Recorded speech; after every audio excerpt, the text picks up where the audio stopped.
किसी शहर के रेलवे स्टेशन पर एक भिखारी रहता था। वो वहां आने जाने वाली रेलगाड़ियों में बैठे यात्रियों से भीख मांगकर अपना पेट भरता था। एक दिन जब वह भीख मांग रहा था तो सूट बूट पहने एक लंबा सा व्यक्ति उसे दिखाई दिया। उसने सोचा कि वह व्यक्ति बहुत अमीर लगता है, इससे भीख मांगने पर वह जरूर अच्छे पैसे देगा। वह उस लंबे व्यक्ति से भीख मांगने लगा। भिखारी को देखकर उस लंबे व्यक्ति ने कहा, तुम हमेशा मांगते रहते हो, किसी को कुछ देते भी हो? भिखारी बोला, साहब मैं तो भिखारी हूँ, हमेशा लोगों से मांगता ही रहता हूँ, मेरी इतनी औकात कहाँ कि मैं किसी को कुछ दे सकूं। लंबा व्यक्ति बोला, जब तुम किसी को कुछ दे नहीं सकते तो तुम्हें मांगने का कोई हक नहीं है। मैं एक व्यापारी हूँ और लेन देन में ही विश्वास रखता हूँ। अगर तुम्हारे पास मुझे देने के लिए कुछ हो तभी मैं तुम्हें कुछ दे सकता हूँ। इतना कहने के बाद वो लंबा व्यक्ति ट्रेन में बैठकर चला जाता है। इधर वो भिखारी उसकी कही हुई बात के बारे में सोचने लगा। उस लंबे व्यक्ति द्वारा कही गई बात उस भिखारी के दिल में उतर गई। वह सोचने लगा, शायद भीख में मुझे ज्यादा पैसा इसलिए नहीं मिलता क्योंकि मैं बदले में कुछ दे नहीं पाता हूँ, लेकिन मैं तो भिखारी हूँ, किसी को कुछ देने लायक भी नहीं हूँ। लेकिन कब तक मैं लोगों को बिना दिए उनसे मांगता रहूंगा। बहुत सोचने के बाद उस भिखारी ने निर्णय लिया कि जो भी व्यक्ति उसे भीख देगा वह भी उसके बदले में उस व्यक्ति को कुछ जरूर देगा। लेकिन अब उसके दिमाग में प्रश्न चल रहा था, वह तो खुद भिखारी है, भीख के बदले में दूसरों को क्या दे सकता है। इस बात को सोचते हुए 2 दिन हो गए, लेकिन उसे अपने प्रश्न का कोई भी उत्तर नहीं मिला।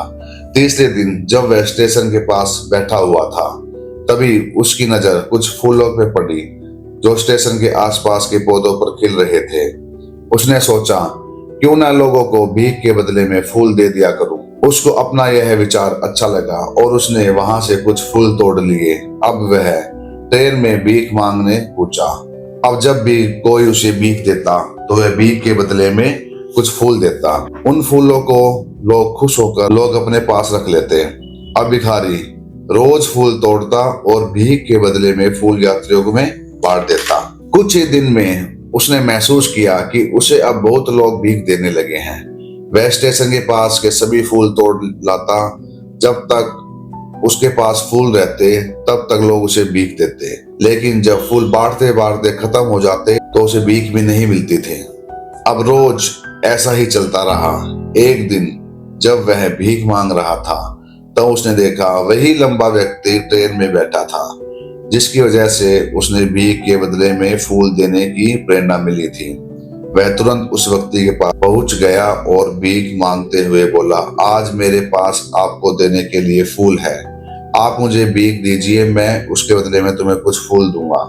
उस लंबे व्यक्ति ने भीख में उसे कुछ पैसे दे दिए और भिखारी ने उसे कुछ फूल दे दिए। उस लंबे व्यक्ति को यह बात बहुत पसंद आई और वह बोला, वाह क्या बात है, आज तुम भी मेरी तरह व्यापारी बन गए हो। इतना कहकर वह लंबा व्यक्ति वह फूल लेकर अपने स्टेशन पर उतर गया। मगर लंबे व्यक्ति की बात कही गई एक बार फिर से भिखारी के मन में उतर गई। वह बार बार लंबे व्यक्ति द्वारा कही गई बात के बारे में सोचने लगा और बहुत खुश होने लगा। उसकी आंखें चमकने लगी।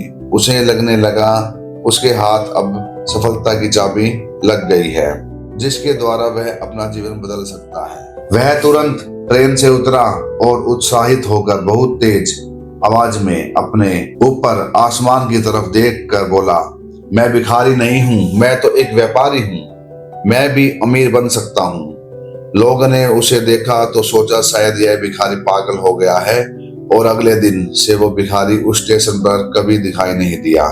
लेकिन 6 महीने बाद 2 व्यक्ति सूट बूट पहने इसी स्टेशन पर यात्रा कर रहे थे। दोनों ने एक दूसरे को देखा तो उनमें से एक ने दूसरे से हाथ मिलाया और कहा, आपने मुझे पहचाना? दूसरा व्यक्ति बोला, नहीं, क्योंकि मेरे हिसाब से हम दोनों पहली बार मिल रहे हैं। पहला व्यक्ति बोला, नहीं, आप याद कीजिए, हम पहली बार नहीं बल्कि तीसरी बार मिल रहे हैं। दूसरा व्यक्ति बोला, मुझे याद नहीं, वैसे हम पहले 2 बार कहाँ मिले थे। अब पहला व्यक्ति मुस्कुराया और बोला, हम 2 बार इसी ट्रेन में मिले थे। मैं वही भिखारी हूँ जिसको आपने पहली मुलाकात में बताया कि मुझे जीवन में क्या करना चाहिए और दूसरी मुलाकात में मुझे बताया कि वास्तव में मैं कौन हूँ। दूसरा व्यक्ति मुस्कुराया और अचंभित होकर बोला, ओह, याद आया, तुम वही भिखारी हो जिसको मैंने भीख देने से मना कर दिया था और दूसरी बार मैंने तुम्हें कुछ फूल खरीदे थे। लेकिन आज तुम ये सूट बूट में कहाँ जा रहे हो और आजकल क्या कर रहे हो? तब पहला व्यक्ति बोला, हाँ, मैं वही भिखारी हूँ, लेकिन आज मैं फूलों का बहुत बड़ा व्यापारी हूँ और इस व्यापार के काम से ही दूसरे शहर जा रहा हूँ। कुछ देर रुकने के बाद वह बोला, आपने मुझे पहली मुलाकात में प्रकृति का वह नियम बताया था जिसके अनुसार हमें तभी कुछ मिलता है जब हम कुछ देते हैं। लेन देन का यह नियम वास्तव में काम करता है। मैंने यह बहुत अच्छी तरह महसूस किया, लेकिन मैं खुद को हमेशा भिखारी ही समझता रहा।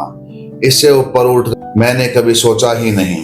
और आपसे जब मेरी दूसरी मुलाकात हुई तब आपने मुझे बताया कि मैं एक व्यापारी बन चुका हूँ। अब मैं वास्तव में समझ चुका हूँ कि मैं एक भिखारी नहीं, व्यापारी बन चुका हूँ। मैंने समझ लिया था कि लोग मुझे इतनी भीख क्यों दे रहे हैं, बल्कि वह मुझे भीख नहीं दे रहे थे बल्कि उन फूलों का मूल्य चुका रहे थे। सभी लोग मेरे फूल खरीद रहे थे क्योंकि इससे सस्ते फूल और उन्हें कहाँ मिलते। मैं लोगों की नजरों में एक छोटा व्यापारी था, लेकिन मैं अपनी नजरों में एक भिखारी ही था। आपके बताने पर मुझे समझ आ गया कि मैं एक छोटा व्यापारी हूँ। मैंने ट्रेन में फूल बांटने से जो पैसा इकट्ठे किए थे उनसे बहुत से फूल खरीदे और फूलों का व्यापारी बन गया। यहाँ के लोगों को फूल बहुत पसंद है और उनकी इसी पसंद ने मुझे आज फूलों का बहुत बड़ा व्यापारी बना दिया। दोनों व्यापारी आज खुश थे और स्टेशन आने पर साथ साथ उतरे और अपने अपने व्यापार की बात करते हुए आगे बढ़ गए। दोस्तों, इस कहानी से हमें बहुत कुछ सीखने को मिलता है। कहानी में लंबा व्यापारी गिव एंड टेक के नियम को बहुत अच्छे से जानता था। दुनिया के सभी बड़े व्यापारी इसी नियम का उपयोग करके सफल हुए हैं। इस फॉर्मूला को उस भिखारी को भी बताया। भिखारी ने इस प्राकृतिक नियम को अपना लिया और उसका असर उसके जीवन में साफ दिखने लगा। उसने अपनी सोच बदली और उसकी जिंदगी बदल गई। यह कहानी हमें बताती है कि यदि हम अपनी सोच बदले तो कुछ भी हासिल किया जा सकता है। यदि हम खुद को छोटा समझते रहेंगे तो हम छोटा ही सोचेंगे, छोटा ही बनेंगे। बड़ा बनने के लिए हमें अपनी सोच को बदलना होगा और खुद के बारे में बड़ा सोचना होगा। कहानी का सार यह है कि सफलता आपकी सोच में छुपी होती है। खुद का आत्मसम्मान जगाइए और अपनी सोच को बड़ा बनाइए और देखिए कैसे आप सफलता के शिखर पर पहुंच जाते हैं।